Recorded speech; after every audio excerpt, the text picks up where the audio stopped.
Doctor Chitra को मिठाई खिला रहे हैं। मिठाई लेट ज़रूर खिला रहे हैं लेकिन मिठास बहुत बढ़ चुकी है इसमें। पिताजी हैं राजकुमार वर्मा और मम्मी हैं रेखा वर्मा। उनको शुभकामनाएं दे रहे हैं, आगे जो भविष्य में सोच रहे हैं और करने की कोशिश कर रहे हैं। कह रहे हैं कि निरंतर वो सफलता भी प्राप्त करेंगे। उनकी शुभकामनाएं दे पा रहे हैं उनके पेरेंट्स। और मैं बताता चलो दीपांशु भी इसी तैयारी में आगे हैं और डॉक्टर बन चुके हैं दीपांशु भी। मिठाई खिला रहे हैं, शुभकामनाएं दे रहे हैं उनके उज्जवल भविष्य की। पिता राजकुमार वर्मा और रेखा वर्मा।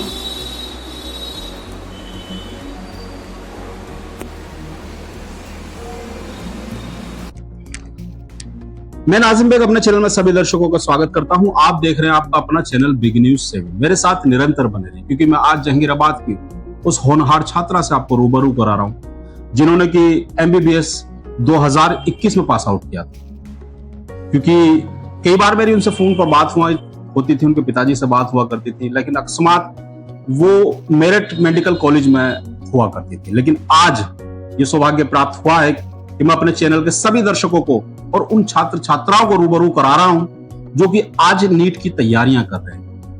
मैं उनसे पूछूंगा ये जो आपका सफर था, ये संघर्ष का सफर और ये कामयाबी का सफर कैसे कैसे रहा था।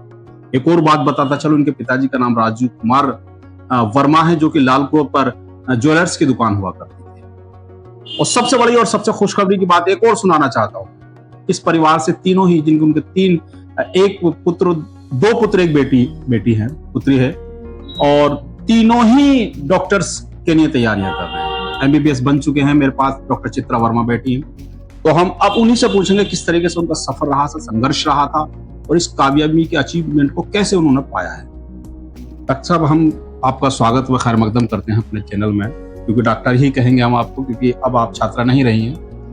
क्या कहना चाहते हैं इस संघर्ष को, किस तरीके से आपने इस कामयाबी को पाया और कैसे कैसे आसान कैसे? सबसे पहले तो मेरे पेरेंट्स ने बहुत ज़्यादा मेरा सपोर्ट किया है। इवन मेरे दोनों भाई छोटे हैं, वो लोग भी मेरे साथ प्रिपरेशन में बहुत ज़्यादा हेल्प करते थे। फिर मेरे घर में कोई भी डॉक्टर नहीं है, पहली डॉक्टर मैं ही बन के निकली हूँ अपने घर से। लेकिन मेरे पेरेंट्स ने मुझे मॉरली, इमोशनली इतना ज़्यादा सपोर्ट किया कि मैं ये मुकाम हासिल कर पाई। अच्छा। और इवन मेरे पेरेंट्स, मतलब मेरे पापा का ही सपना था कि मैं डॉक्टर बनूं। सपना पिताजी देख चुके थे पहले ही? हाँ जी। मैं बताता चलूं, राजकुमार वर्मा ने पहले ही सपना देख लिया था कि हमारे परिवार में से एक डॉक्टर जरूर बनना है और उसको उन्होंने सिलेक्शन और सेलेक्ट भी कर दिया था कि चित्रा वर्मा डॉक्टर ही बनेंगे, ये तय कर चुके थे। अच्छा, तो चित्रा जी, हम आपसे ये पूछेंगे प्रारंभिक पढ़ाई कहाँ से हुई थी? मैंने 10th पास किया है सेंट जोसेफ स्कूल से, जो ICSE बोर्ड है।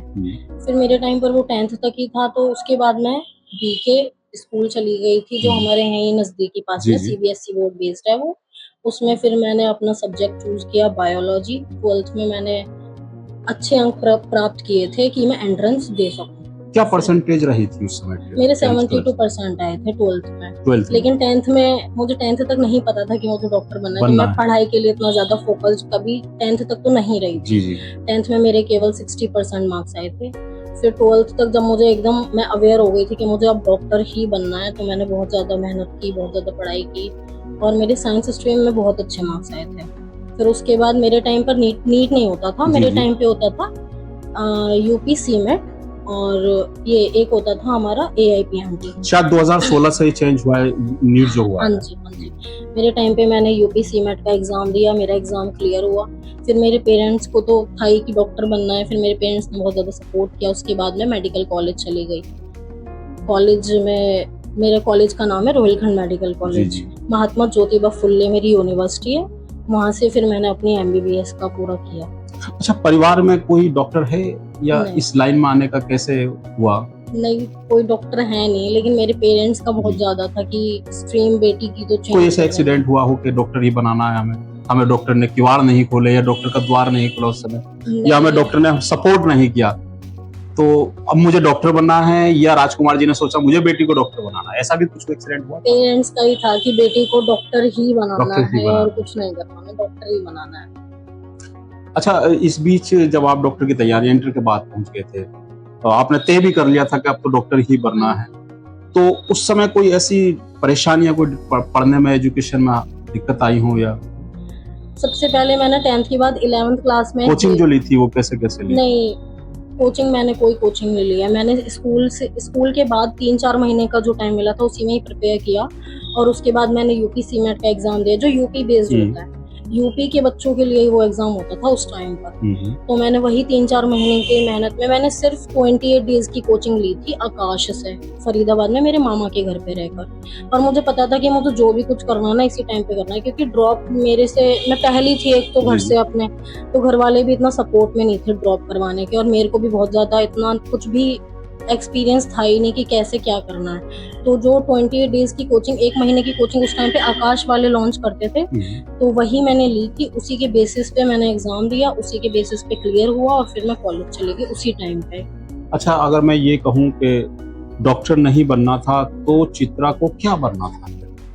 अगर मैं डॉक्टर नहीं होती तो मैं टीचर बन जाती, क्योंकि पढ़ाने का काफी ज्यादा शौक है, और अपने भाइयों को भी मैं मोस्टली पढ़ाती रहती हूँ। डांटते तो नहीं है, पढ़ाते रहते? नहीं, डांटती नहीं। क्योंकि एक टीचर डांटने वाली भी होती है। नहीं, कॉन्सेप्ट क्लियर करना, थोड़ा सा लोगों को बता देना, अवेयरनेस, वो सब है, तो टीचर बन जाती है अगर डॉक्टर नहीं होती तो। अच्छा, एज ए स्कूल में कौन सा बेस्ट टीचर रहा था?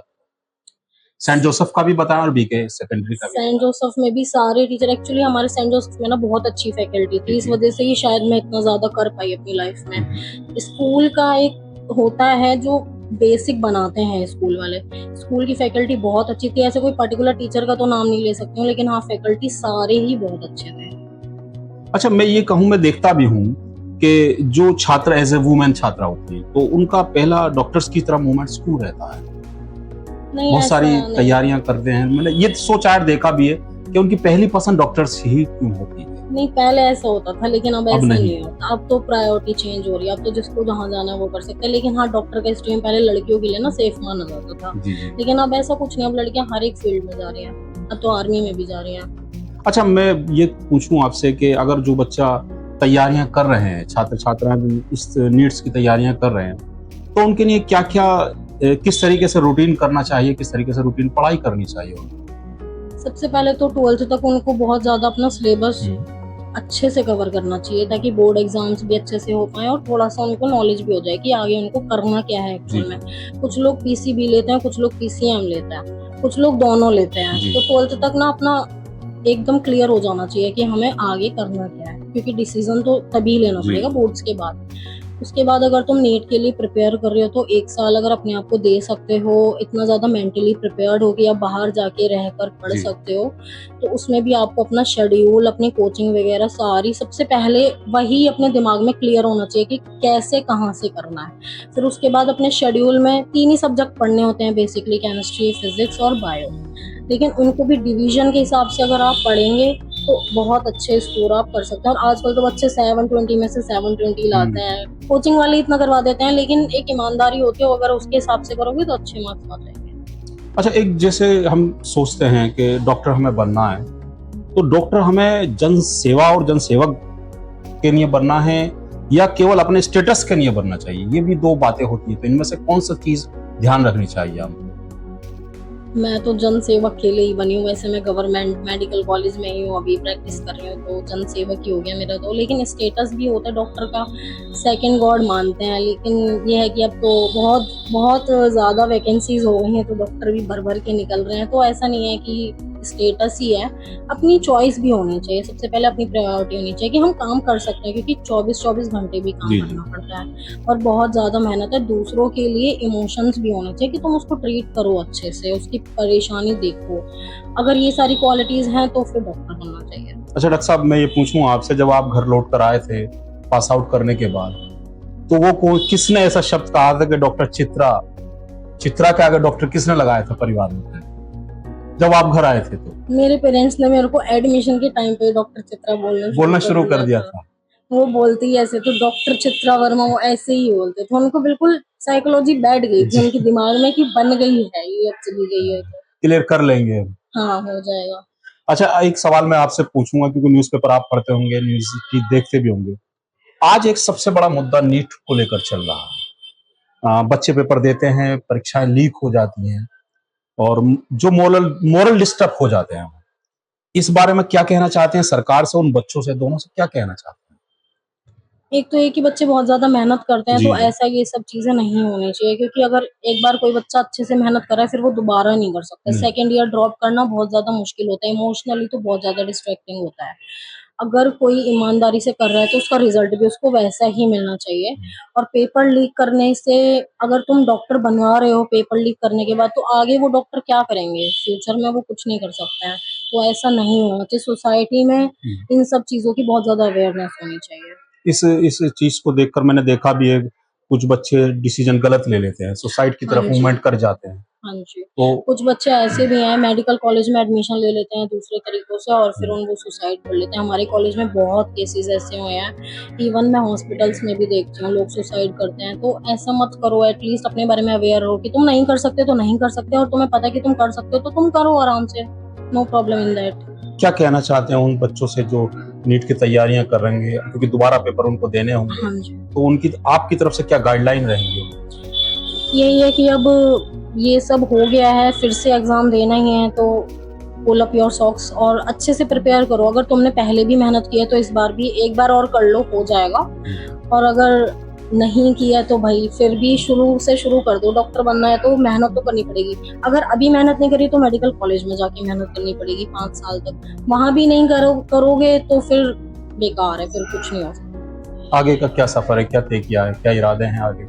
आगे तो पीजी की तैयारी चल रही है, अभी एग्जाम आने वाला है, उसकी प्रिपरेशन चल रही है और अच्छे डॉक्टर बनने की कोशिश ही चल रही है। पूरी जिंदगी चलती है, डॉक्टर तो हमेशा पढ़ता ही रहता है। अच्छा, मैं कहूँ कि जो हमारे चैनल के माध्यम से स्टूडेंट आपको देख पा रहे हो, अगर वो चाहे डॉक्टर चित्रा से हमको कंसल्ट करना है, कुछ सलाह लेनी हाँ है, जी, हाँ तो उसके जी। बारे में क्या कहेंगे? हाँ जी, बिल्कुल। मैं हमेशा फ्री कंसल्टेशन में ही बिलीव रखती हूँ। अगर किसी को कोई भी प्रॉब्लम हो तो मेरे से संपर्क कर सकता है। मैं फोन पे भी बता देती हूँ। इवन अगर घर पे जैसे मैं आती हूँ तो काफी लोग आते हैं दिखाने के लिए, तो मेरे को उस चीज में कोई दिक्कत नहीं है। वो फ्री ऑफ कॉस्ट ही होता है मेरी तरफ से। क्या कहना चाहते हैं, किस तरीके से आप उनको थैंक यू बोलना चाहते हैं, फादर्स को या माता पिता को, हमारे चैनल के माध्यम से, और उन लोगों को, उन परिवार को जो आपके लिए उस समय जब आप एग्जाम देने जा रहे थे, आपकी प्रे कर रहे थे कि शायद आप फाइनली तौर पर रिजल्ट पास आउट करेंगे और डॉक्टर बन के निकलेंगे, उनको क्या कहना चाहते हैं? हाँ जी, मैं तो अपने पेरेंट्स और अपने दोनों भाइयों को ही बहुत ज्यादा थैंक्स बोलती हूँ। हमेशा मेरे भाई भी मेरे से छोटे हैं, लेकिन मेरे को बहुत ज्यादा सपोर्ट करते हैं हर चीज में। और मेरे मम्मी पापा भी जो मैं बोलती हूँ वही करते हैं, हर चीज में सपोर्टिव ही है। तो बहुत ज्यादा थैंक्स है।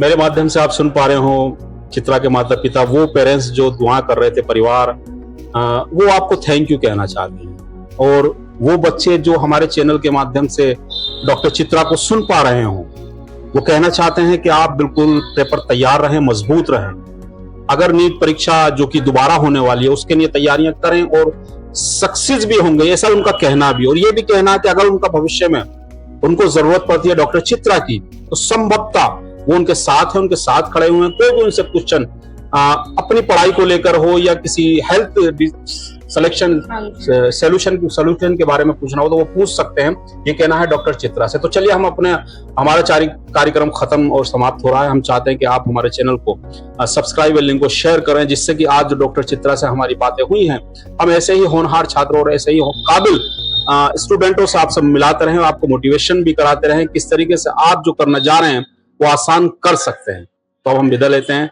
नमस्कार एंड खुदा हाफिज।